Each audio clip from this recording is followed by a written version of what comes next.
and you can mute that tab again. We're not up to. What? I don't know. It's not start. Oh, yes, it is.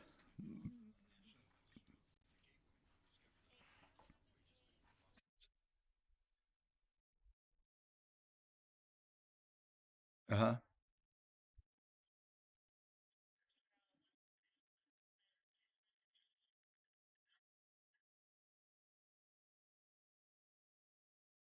Okay.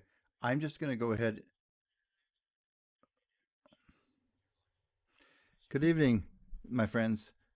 Let's see something here. It's a great pleasure to be with you here on this the Gateway Show tonight. Broadcasting on the number one talk station, but also simulcasting on Facebook.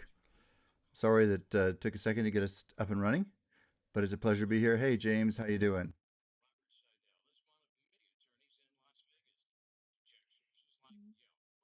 Hold on one second here. Let's go like this. So, in any event, I just want you to know it's real a pleasure to be with here. They're having a few technological issues, and we're trying to get those straightened around on the radio end of it. But I'm going to go ahead and move forward on the Facebook part of it. So, those of you that are tuning into Facebook, you will be getting a live show right now. Let's see here. Um, so, can you hear me okay, James, right now? Let's see something here. Um, oops. um, like I say, just let me know how it sounds. Um, so, in any event, it's a pleasure to be with you here on this Sunday evening. And it's funny, I was just listening on the news. Okay, great. Thanks, Marianne. I think in this particular case, they're having a problem on the radio end of things, not on the, does not affecting Facebook. So, my friends that are listening on Facebook, I'm really, okay, great. Thank you, James. I'm hearing more than one person saying that. Um, yeah, somebody's telling me. Yeah, the radio was sounding like an alien robot, is the way they were describing it. So they're trying to fix that. But in the meantime, we're going to go ahead and keep moving forward on Facebook.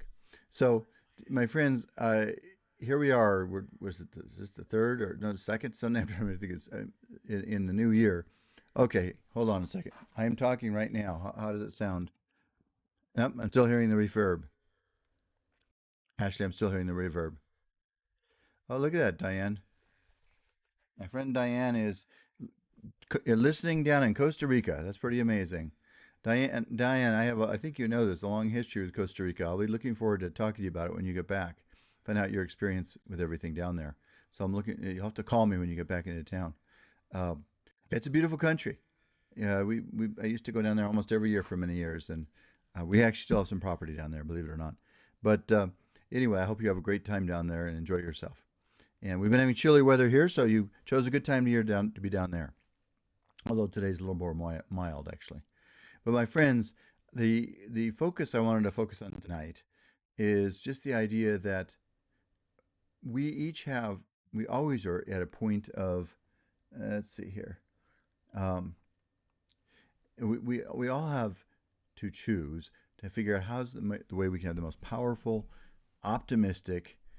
My friend Diane saying, yes, it's magical down there. That's fantastic. I bet it is. And I'm looking forward to hearing where you are down there. Uh, are you down at the beach down there, Diane? Are you up in the capital city, or where are you located? We'll see what she posts on Facebook. And this is, my friends, this is the magic of our era. Here, I could be sitting here doing a show on Facebook and the radio, and because she has access to internet down there in Costa Rica, she's hearing this show live simultaneously in Costa Rica. That's pretty amazing, isn't it? And that's the world we live in right now. By the way, to me, it's a cause for great optimism. If we could create a, if people can create positive La Fortuna, I'm not sure, quite sure where that is. Is that down in the ocean? Is what she's saying, La Fortuna, Costa Rica. But if right now the world has a chance to take a step forward much faster than ever before in human history, just as it has, there's certain problems to be dealt with. The bottom line is the internet and the instantaneousness of it all. It cuts both ways, right? It can create problems, but it also can create great gifts. So, oh, okay, I know right where that is. Yeah, Manuel Antonio. I think that's down at the beach. But in any event, so so we are here. We are connecting, creating a virtual connection through the internet and Facebook in this case, And also, I put it on YouTube too. So anybody ever wants to listen to this later on, this message, just go to YouTube and type in Gateway Sidell or Gateway podcast with my name also, and it'll pull up this show. It's right on there. You'll see Robert Sidell on there too. So I just want to invite all of you that are listening right now. Let's just take a minute or two and just kind of focus on a sense of grace and love and healing, and just kind of open ourselves to new possibilities right now. So before we go on any further, let's just take a deep breath, bring in all the energy and aliveness and joy of life and love, and just let your whole body be filled and saturated with joy, peace, and grace. Just let yourself feel the power of love surrounding you, even as we speak, wherever you are and whatever you're doing. My prayer is that you be lifted up into a new paradigm of reality, of love, of grace, of healing, of empowerment. Let's take a deep breath in again. And then exhale. And as you exhale, let all your stresses, hello Denise, nice to see you. Let all of your stresses go. Let all of your doubts and fears and anxieties just lift off. Who would you be in this new year, and what would you be in this new year if you could let go of your stresses and anxieties? What would happen? What would it be like if you could experience infinite joy and love and healing? Hello, Linda. Nice to see you. What if you could find infinite healing happening within your heart, mind, and soul, opening up doorways that you could never imagine? What would change in your life? How could you change? And that's my invitation to each of us tonight. Every single day of my life, all of us, every one of us, with rare exceptions, sometimes we'll take a fasting day, but most of us are eating every day, right? It's just part of what we do. We eat because it's how we live. Our bodies need that nourishment. And what I'm going to suggest to you is that you need spiritual nourishment every day also. And the world is constantly sending all kinds of messages at you. I mean, we're entering into, it's almost humorous on some level, a very political time. And it's always been political anyway, but now it's even heating up now. And people have a lot of intense emotions about all of that. And so the question is, how can you and I learn to have peace and tranquility and joy and love, even in a world where people can be hostile and angry and frustrated and upset? And that's my invitation to each of us and to each of you, is to open yourself to the possibility that great love and great peace and great harmony could enter into your heart, mind, and soul. Let me see something here. So that, yeah, I still have a problem on the radio end of things. So that each of you, wherever you might be, whatever is happening, you have the ability to find a center point in your own heart, mind, and soul that can let you thrive and succeed in this life. And that's my invitation to each of you, to let go of anything in you. You may have a story, you may have had something happen in your life where you feel like, well, you screwed this up or you screwed that up, or you're too old or your health is not good enough or anything. And we all make mistakes. Every human being alive makes mistakes. I want you to think about it for a second. I have a new grandchild now, and I just was with him at dinner. Oh, I'm glad this is what you needed, Linda. But we were with this little grandchild, and he's only about not quite even 4 months old now. So he's not even to the point of learning how to walk. He's not even crawling yet. But the point I'm getting at, though, is that when a newborn infant, they have to go through this process of learning so much so rapidly. And then they have to learn, and they first have to learn how to crawl, and then they start exploring their voice some, and then they start to learn how to try to walk. And when they try to walk, they usually fall countless times. I still remember when my son walked his very first time, he walked right across the room and then fell and hit his head on a table. I mean, we all make lots of mistakes. We start out making mistakes, and we learn by mistakes. The way we learn how to walk is by falling. We keep falling until we can learn to walk. And as adults, see, when you're a little tiny infant and toddler, you don't have an ego at that point. You don't think, oh my God, I'm no good. I look at me, I fell. I stumbled, and I'm not walking as fast as I should. I'm a month behind schedule, and I've got problems. No, we don't think any of that stuff. We just keep learning and falling and learning until one day we can walk. And it's amazing when we all walk. Those of us that have the ability to walk, we walk along. What's amazing is that our body's got this, this complex like gyroscope built in that kind of balances us and keeps us going. And if we start to fall a little forward, we lean back, and all these things happen automatically. And so we are really we're engineered for success, not just in walking, but in every part of our life. And, but just like when you learned how to walk, it's the exact same story that you also had to fall many times. Well, in life, you're going to occasionally make a wrong choice. You're going to make a decision that's wrong, and it's going to have consequences that's not something you like. And at those moments, then I like to remember a quote. Hey, Jonelle, nice to see you. Nice to see you in your purple hearts. um, for all of us, if we fall, let's say, as we're beyond being a toddler, it's easy to start saying, "Oh, I'm a loser.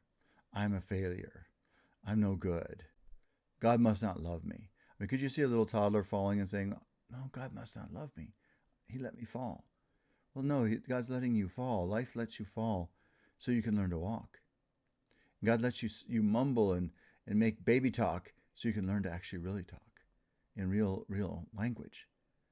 So when we encounter reversals in our life, we should try to learn to be more like a toddler or a child or a young person and say, "Hey, this is just me learning.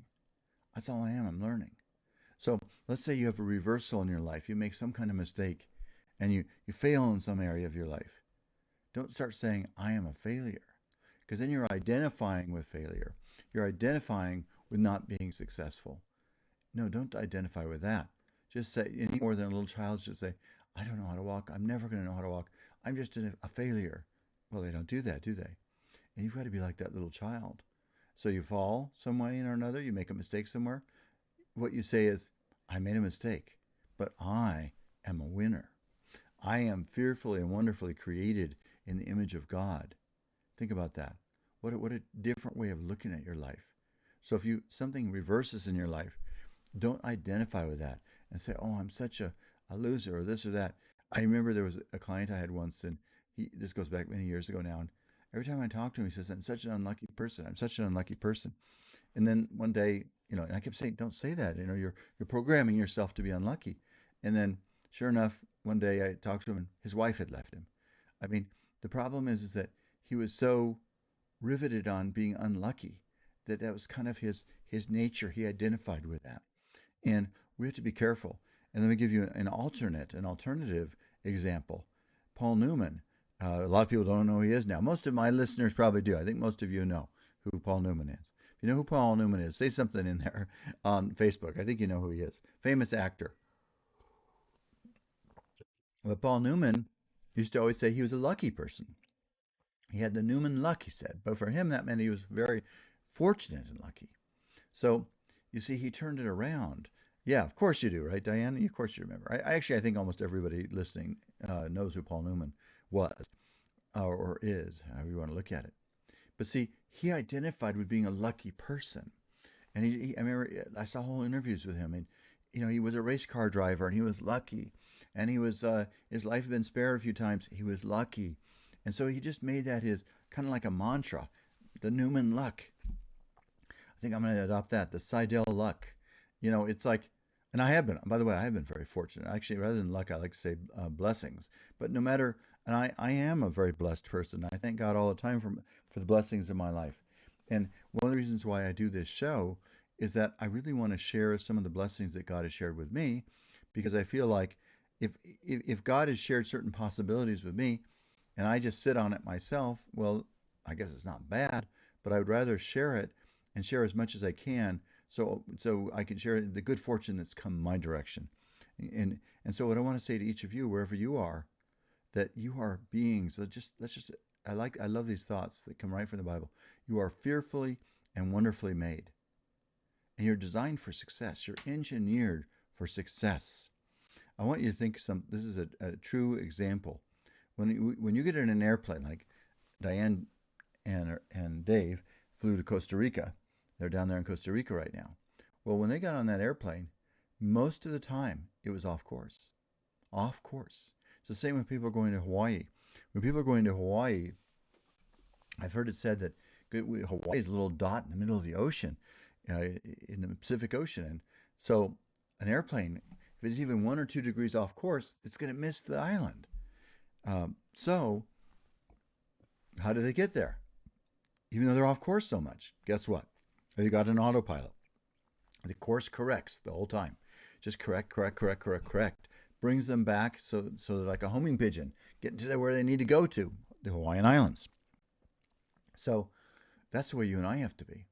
We can be off course a lot. We can make lots of foolish mistakes. And it's okay, just like the airplane on the way to Hawaii or the airplane on the way to Costa Rica. It's okay. But you know what? Um, you have to also get back on track.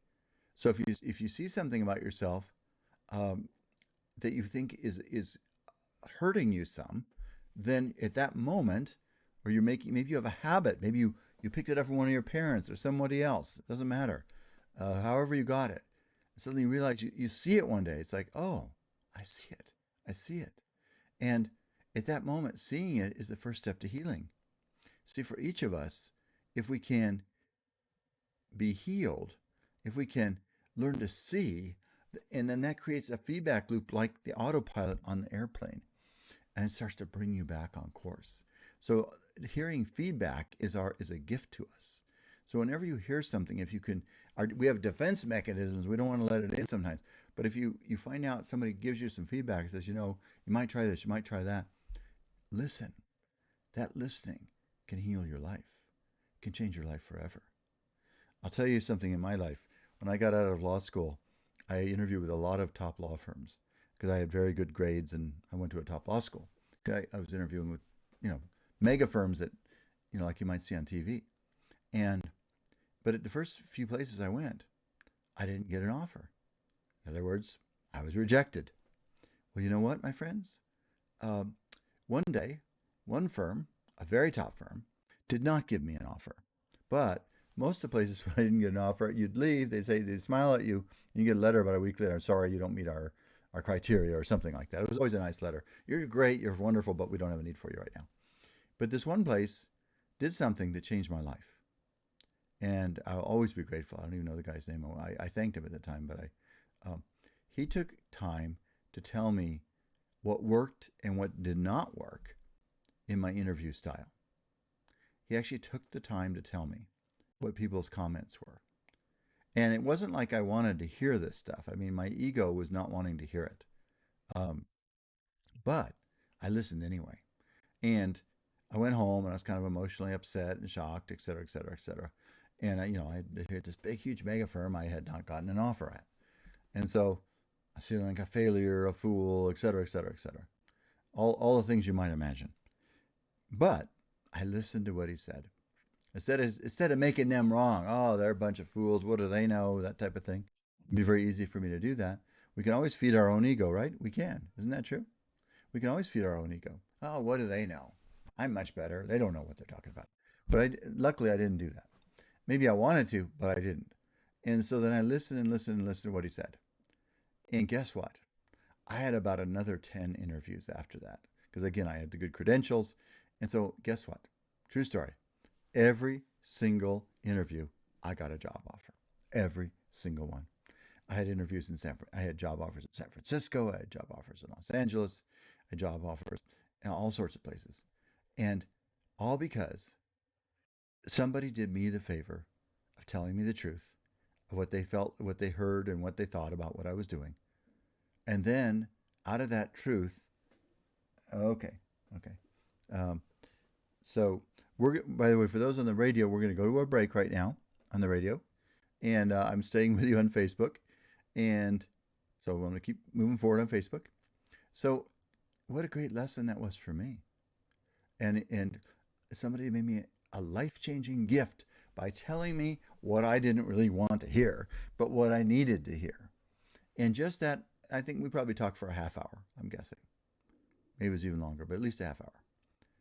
And then out of that, in spite of the fact that I felt rejected and felt disappointed, was crying, I'm sure, in failure and sadness and all that kind of stuff, and feeling stupid, all the things you might feel.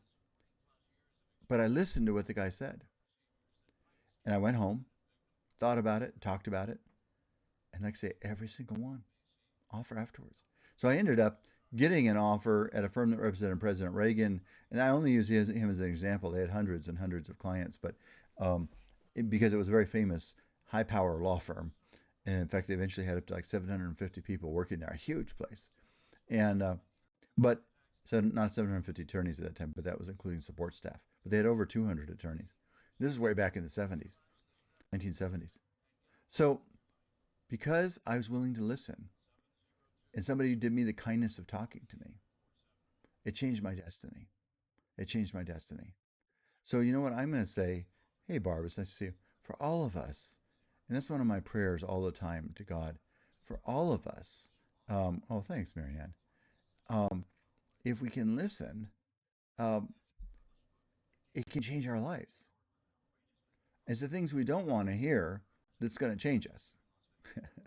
and and then sometimes you don't even have to hear. I was at a church service and this weekend, and the pastor said something, and he wasn't talking to me, at least not consciously, but maybe God was talking to me, and I heard something that I personally have been working on anyway, and I thought, oh, this is a message for me, and I need to listen. So so the bottom line is, um, if we listen, if we are humble, if we're open to correction, then guess what? We set ourselves up for enormous success. Enormous success. And so if you ever read my book, The Gateway, there's a picture right here. Um, you can always come by and get a free copy at my office, by the way. The Gateway. If, it's also available on Amazon.com. If you read that, there's a section in there about getting feedback. So if you really want to, now I've attended enough motivational seminars. In fact, a friend of mine that has attended some of them's on here. Denise is on here, who I met at a Tony Robbins seminar about 2 years ago, year and a half ago, or something like that. Those seminars are a great place to get feedback, and we all have a tendency to want to lie to ourselves about things. It's how we protect ourselves. It's just human nature. And so we don't want to beat ourselves up over that, right? We don't want to beat ourselves up. It's in fact, if you have courage to see what you're doing, that's the very first step of healing. Just like for me, getting that feedback from that guy was the first step of me healing. And like I said, I got job offers at President Reagan's law firm. I got job offers at the number one law firm in San Francisco, and two job offers at different firms in San Francisco. Both of them that I interviewed with. Um, so it just went on and on and on, all because somebody was kind enough to give me some honest feedback. I'm going to check and see if I can talk on the radio right now. I probably still can't. Can you? How's it sound? Let's see. Oh, maybe it's working now. So is it working, Ashley? Is it working okay now? We'll find out in a second. But in any event, my friends, uh, so tonight in this first week of the year, I mean, the first couple weeks of the year, it'll be about the 15th is tomorrow. So we're just about halfway through the first month of the year. I just heard something on the news right before I started the show, and I thought I kind of related to it a little bit. It says tomorrow's called, this is out of England somewhere. Tomorrow's called Blue Monday. And the theory was is that, and that's out of England, that combined with um, Leroy saying, being humble comes second nature to me. Sometimes that happens, especially if we've had enough reversals in our life, we become very humble. But so what they were saying is that sometimes because we've had a holiday season, it's all exciting, been with family, having a lot of meals and fun, and then suddenly we enter the new year. It's like, well, what am I going to do now? And sometimes it's hard for me. I noticed that the very first week of this year, I was having a little difficulty kind of getting my motor psyched up again. And I don't know if any of you know that feeling. Um, and it was funny for me to hear this, this thing called Blue Monday. And so they were just saying that they've shown statistically that tomorrow for a lot of people it's just a day they feel kind of discouraged because the weather's cold, and they're just kind of moving on, and where are they going to go and what are they going to do and that kind of thing. But you know what? Luckily for me, uh, I kind of turned the corner on that mood last week. And as a matter of fact, I'll tell you something fun I'm going to do. I'll have to tell you more about it. I'm going to go to Mexico City with one of my kids in about 3 weeks, or actually, but just about is it 3 weeks? Yeah, it's not very far off actually. Um, yeah, I think it is only about 3 or 4 weeks. It's hard for me to believe. I'll be going to Mexico City, attending a seminar. I'm gonna have some fun, and it'll be good for me too. I'll tell you more about it. But just one of the things I'm gonna do, I'm gonna get to meet Miss Mexico and interview her. But that's just one thing. There's some other fun things I'm gonna do also. A lot of other fun things. I'm not gonna talk about what they are right now. And I've done some things like this before, and they're just fun. You get with a good group of people. Hasta la vista. Yeah, you know what? I'll tell you something funny. I lived in Mexico City as an exchange student when I was 16 years old. And so to me, I have part of me thinks of it as a form of a home. And I actually learned how to speak some Spanish when I was down there and also in Costa Rica too. So I'm really looking forward to going back down there. I really, really am. And I hear that Mexico City in some places is very, very nice. And the hotel I'm staying at is a nice place, reasonably priced too, I might add, but a nice place. And so I'm really excited about it. But but see, that's kind of, by the way, if you want to get yourself excited and excited about your life and moving forward, well, I'll give you something I learned from my own dad and my mom too. But I'm using my dad right now for a second. My mom is a great spiritual teacher to me. But for a second, I'm talking about my dad. My dad lived to 99 and a half, and he was halfway through his 100th year actually when he died. So um, he the way one of the things he did, first of all, he worked pretty actively, very actively till he was 85 as a doctor, and then um, he also worked partly until he was 90. So he actually had an office. He still could go into it up till age 90. But so one of the things that he did that I think helped him stay enthusiastic about life is he always had something planned that was exciting. We had He had some land in Costa Rica, so we would fly down there and meet with some top people in Costa Rica, and that was always kind of fun. Get a taste of a different country and a different culture, just like my friend Diane's down there right now. And so um, he, um, so the bottom line is he always had something planned. So I'll just give you an example for him. He actually went to Antarctica when he was 92 years old. It's funny, I was just watching a YouTube video about that last night, and I thought, I don't know. I'm not quite sure I'd want to do that when I'm 92. I don't know. But my dad did it at age 92. Well, first, I've got to make it to 92, right? And we got to take things one step at a time. But my point is that my dad stayed excited by having things he was reaching forward to believing in. And I think that especially after the holiday season ends, we kind of got to get some more of that going. You got to look forward to stuff. And last week I'll tell you something I did that was a lot of fun that again kind of lifted me up. Uh, I was able to myself and my sons all went to the CES show, Consumer Electronics Show, and spent all day there. It's the longest I've spent there. And then we did some stuff after that. But it was a lot of fun and very exciting. And everywhere you went, there were different languages being spoken, and everybody was, you hear Chinese and Spanish. You see people with yarmulkes on. Every kind of language imaginable was being spoken, and all these modern ideas that are going to become the future before too long. Flying cars, you know. I got a chance. We went over and looked at the John Deere gigantic tractors and things that can actually go out and you know pull the cotton out of a field all mechanically. So people don't have to do that anymore. So it's amazingly exciting.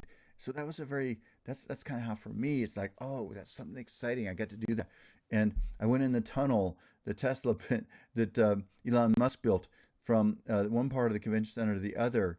It's called the Tesla Loop. And if you ever go over there, it's quite amazing. I mean, it shocks me personally. He's really a creative genius. If he just is.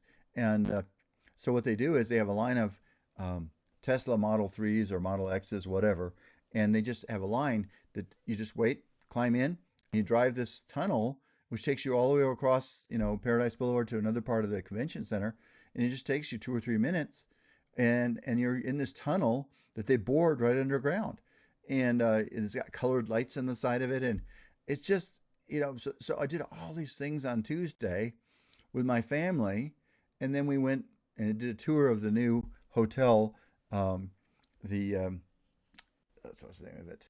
I'm trying to Fontaine Bleu, and or Fontaine, I don't know, Fountain Blue. It depends how you pronounce it.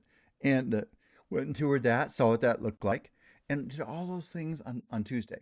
So what that did for me is it gave me a sense of excitement, of inspiration. Hey, exciting things are going to happen in this world, and it got me get back in that mood. And that's what you got to believe in your life. You got to believe that some of your best friends you haven't met yet, and people you maybe haven't seen for a long time, are going to show up in your life, and they're going to become friends and strengthen your life and build your life once again. So if we want to thrive and succeed, I'm going to put a little bit of music on too right now and see if this is going to work here. If you and I want to thrive and succeed in this life, my friends, we have to keep feeding our mind, spirit, and soul with good stuff. And this show is designed for that. And by the way, that's what it does for me too. I do this show for you. I've been doing this on the radio for every Sunday night for many, many years now. And I want to tell you something. Several people recently told me they'd like to be on the show, some well-known people, as a matter of fact. So I think I'm going to take them up on that. I'm not going to mention any names yet. But I want to try to bring some new ideas to this show. I'm very committed to the idea I wanted to talk about tonight, and this is why I'm interrupting myself to say this, is that we can create a better way of living here in Nevada and all over the country and all over the world. But it's not going to happen. Oh, Denise says she loves this show. Thank you, Denise. That means a lot to me.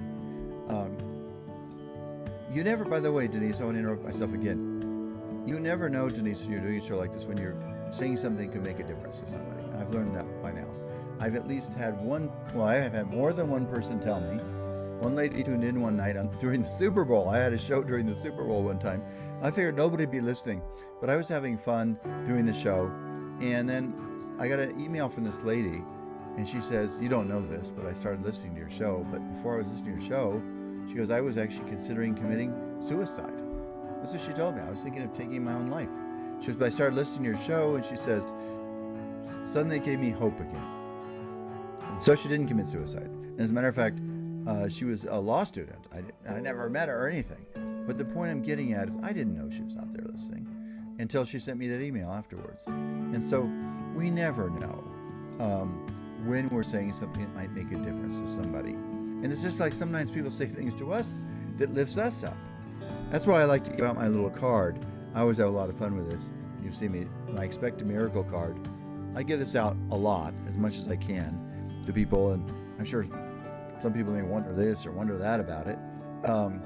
But I like to give it out because we all need to be pumped up, every one of us. I started out by saying, we all feed ourselves every day. And Denise says she still has the card. Good. You know what? I know. You know something funny, Denise? I give people the card. I'm not so egotistical to believe they're always going to remember what I look like or anything. But I can meet people 7 or 8 years later and they still have the card. And if they realize it's me, then they say, "Hey, I still got the card." In fact, I got to tell you something to show you how you don't know you're going to make a difference. I think I might have told this once before on the radio, but I've been giving out some form of Expect a Miracle card for decades now. And there was a time I was flying back from somewhere, coming into the United States, and I gave the lady sitting next to me in the airplane an Expect a Miracle card. We had a fun conversation, and I sort of forgot about it. Listen to this. 7 or 8 years later, she called me up with the numbers on the card, and she says, "You know what? You don't know this, but I was just moving to the United States," and she goes, "I was wondering, what are these people like here? I don't know if I really want to live in the United States." And I gave her one of these cards, and she says, "You know what? It really made a difference to me." She goes, "Suddenly I thought, they're not going to be so bad after all." and so here she remembered that all these years and called me years and years later to tell me that. And so we don't know when we're making a difference to people. And probably it's just for the best, we don't really know. But I think it's better if we just learn to be as loving as we can be. And this show is my way of feeding my mind and spirit with love. And you people fill me with love. You may not realize it, but you do. And I'm sure a lot of my success comes from folks like you that are listening. And your love lifts me up. And so then I have a blessed life. And that's the secret. We're going to go to a break on the radio show, but I'm going to continue talking. Okay, we're going to go to a break on the radio. but I'm going to keep talking to you on the FaceTime, Facebook, I mean. So this is Robert Sidell, The Gateway Show. We're going to a break. When we come back, I'll also have Reverend Ernie here and Janet too. So, but I'm going to keep talking to you right this second. So we're going to a break right now. By the way, I'm seeing C saying hello, everybody. Hi, everyone. Good evening. So, Ashley, did you get us onto a break? Oh, thanks, C. She says the show brings her joy and peace. That's good. That's the idea. Is it C or and that's got to be how you pronounce it? C. Thank you, C. I appreciate you saying that. Look, you know what? See, my dream. I'm going to tell you my dream. I'm going to keep saying my dream, hoping that maybe God will hear the idea and think it's a good idea. I've created. I haven't done anything quite with it yet, but this is my next thing to work on. I've created a URL website called cityoflight.vegas. And I've got another one too, a couple other ones too. And I have a vision and a dream that Las Vegas could be turned on like a switch. It already is a very electric, vibrant place. It really, really is. And I have a lot of fun living here. I really, really do. Just like me going to CES this week. But I have a vision of it as being turned on a whole nother level than we've ever imagined. And where people really go out of their way to be polite and kind and nice. And it doesn't have to be everybody's like that, but even if you took just a few percentage more people like that, we could change the whole culture of our city. And so, if you like that idea, just stick with me on that because I'm gonna keep doing that. God's given me life, and I'm gonna use my life. I'm gonna use that blank check called life to write the biggest check I can. And but I just want you to know that it's a lot of fun for me to be here with you. Turn that music, and your presence here, responding to me, sending me love, and he's saying she loves it, and different people see saying that. You may not know it, but I feel your presence. That's just one of those little things that's kind of unusual about my. Whoops! I think we just went to a break. So, my friends, wherever you are tonight, I'm going to invite you to do something. It's still at the beginning of this year, not too late, just the very beginning. I invite you to take a stand for a fabulous life in your future. Take a stand that you can walk into the best future than you could ever imagine. It doesn't mean, oh, hey, Gail, nice to see you on there. I invite each one of you to open yourself to the idea that infinite love, infinite grace, infinite peace, infinite healing can be yours. No matter whatever you've done or not done in your life, it's not too late for you to begin again right now. There's a saying by Muhammad Ali, which I like. He says, there ain't no harm in falling down. The only harm is not getting back up again. And so, whatever we're at in our lives, it's not too late for a new beginning. Wherever you're at, it's not too late for a new beginning for you. Whatever dream you're at. Hey, my dad got remarried at age 82 years old and traveled all around the world. I mean, and then he went to Antarctica when he was 92. Now, we all have different destinies, and I'm not saying that's your story, but every one of us, it's not too late. You make a difference. Wherever you are, you make a difference. You don't have to do anything. Just dare to open yourself right now to being flooded by love, flooded by grace, flooded by healing, flooded by power, flooded by joy. So open yourself tonight. Okay, good. We'll be back on the radio in just a second. We're about to be back on the radio right now. Hold on just a second, my friends. Mm. Oh, good. Hey, this is Robert Sidell. I welcome you back to the Gateway Show on the number one talk station in Las Vegas, and I'm also simulcasting on Facebook. And um, C saying your dad was fantastic. He got busy living his best life. Love the story about your dad. Yeah, we teach more by what we do than what we say, and for all of us. That's why I was sharing with you. I'm going to go down to Mexico City in a few weeks, and I've got another trip between now and then planned, and with my family. This other one, I'm just going with my son to Mexico City, and I'll be meeting some. I'll tell you more about it. You'll be hearing a lot about it, I'm sure. But it's just going to be a lot of fun. But my friends, it's up to you and me.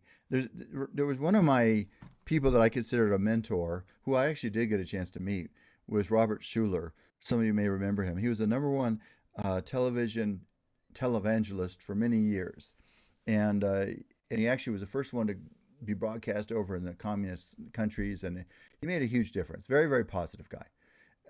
But he had a saying. The saying is, if it's going to be, it's up to me. And then that brings it home. That was one of the topics tonight. We got to take responsibility. You got to cultivate your own mind. You got to believe in your own dreams. You got to be willing to make it happen. And that's just the way life is.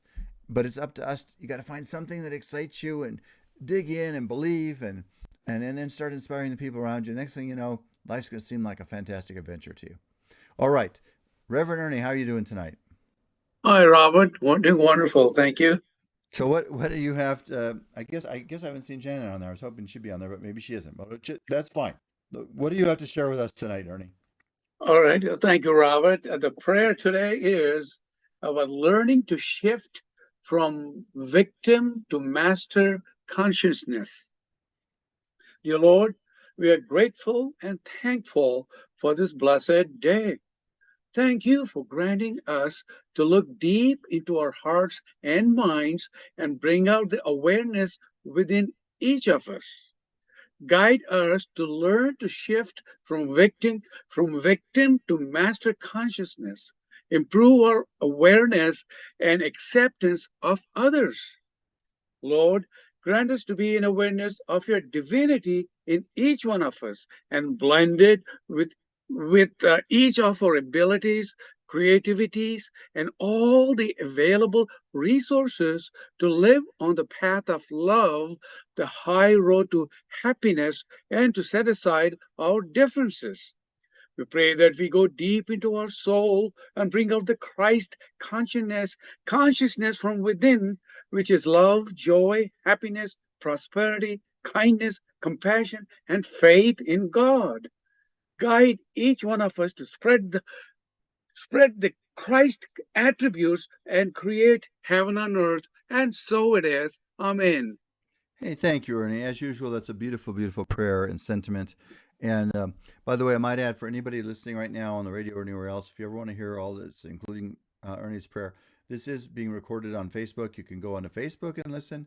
Also, you can also listen to this whole show anytime on YouTube, and they have dates on them and the topics on them. And just go to YouTube, type in Gateway and Sidell, Sidell, and you can listen to the if there's something, or you can send it, share it with your friends too. Somebody told me last week they shared it with one of their friends, and their friend listened and really liked it. Really, the whole idea of this show, my friends, is to just every the world. Like I said, if we believed all the news, none of us would get out of bed. But here's the funny thing about it, because I happen to be somebody who's studied history extensively, as many of you have too. But every era of the world has its challenges. The difference, though, is that today, as a matter of fact, there's a strong case to be said that it's never been any easier than now, which I know sometimes people resist a lot. When I tell my kids that, sometimes they kind of want to argue with me some. But the point I'm getting at, though, is that most of us have a better chance of living a long, healthy life than ever before. And it's just, there's no other way around it. Especially if you add in modern medicines, antibiotics. I mean, they didn't even have antibiotics. Go back 100 years ago, like when my dad was born, there was no such thing as an antibiotic. And lots of people died from it. George Washington died at little after age 65. He got it just a lung infection. It would have just been a normal thing. They would have put him on antibiotics. He would have been fine in a week. Instead, he died. And that was the common story back then. People just, bang, they're going along, bam, they're gone. And so there's so many ways life's easier than it was before. And we also have a chance to travel and experience the world. All sorts of things that are so much better. Does that mean there are no problems? Well, of course there are, and we know that. And the news is always doing its job to try to bring that to our attention, and God bless them too. They have their role to do too. Everybody has their own role. But you and I have to be careful we don't get pulled into the hole. You and I can make a better difference and a bigger difference if we can lift people up into the light. See, it's just kind of like that. We have to become beacons of light. And if we could become beacons of light, then we lift people, take their attention off the darkness and put you into the light. I'll give you there's a famous saying that Winston Churchill had, which I kind of like. And by the way, before I say the saying, Winston Churchill had a lot of personal struggles. I mean, tons of them on every kind of level. Deep depression. He was in New York City one time and he stepped off the sidewalk and looked the wrong direction because he was used to cars driving on the other side of the street like they do in England. And he stepped right in front of a taxi cab and it broke like 30 bones in his body and it took him like 2 or 3 years to recover. And I mean, he had one thing after another. He drank heavily, he smoked heavily. Somehow in the midst of all that, he still did great good. So the point is that whoever you are, wherever you are, keep feeding your mind, believing in your future, and know that your best is yet to come. That's all any of us can really do. Is no matter what's happened in your life, let it go. The past is gone. You can't even go back to the beginning. Well, you can go back and listen to the show again, but you can't go back. Oh, we're out of time. So, Ernie, I want to thank you so much for being here with us tonight. I appreciate your prayer so much. And for those of you Thank you, listening Robert. to the Facebook show, I just want you to know how much I appreciate that. I pray that all of you be lifted up and guided till we get together again. Stay safe, stay peaceful, be prosperous. May miracles flood your life. This is Robert Sidell. Until next week, God bless. God bless. Bye-bye. Bye.